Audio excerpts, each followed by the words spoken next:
Hello, Eid মোবারক সবাইকে।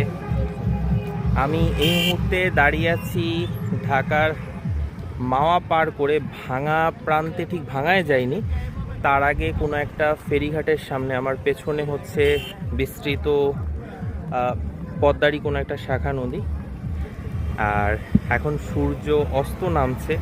আজ যেহেতু ঈদের দিন, বিকেলবেলা এখানে প্রচুর মানুষ আছে। আমি ক্যামেরাটা একটু ঘুরিয়ে দেখানোর চেষ্টা করছি, প্রচুর পরিমাণ মানুষ আছে।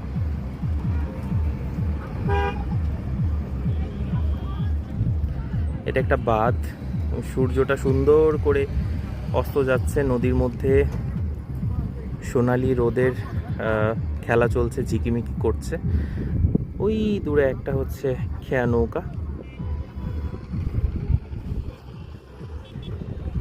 আর এই সোজা সামনে হচ্ছে ফেরিঘাট। ভাইয়া আছে, আমরা গাড়ি নিয়ে এসেছি, আর প্রচুর মানুষ।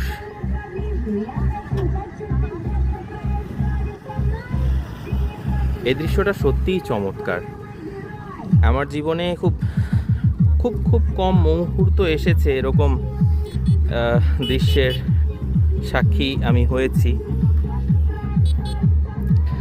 বিশেষ করে যারা গ্রামের দিকে বা নদীর পাড়ে থাকে তাদের জন্য এটা ডাল ভাত একটা ব্যাপার, আমার জন্য সত্যি অন্যরকম একটা সৌন্দর্য এটা। তো আমি আমার বিশ্রী মুখটা আবার দেখাচ্ছি, কারণ সবাইকে আবার জানাই ঈদ মোবারক।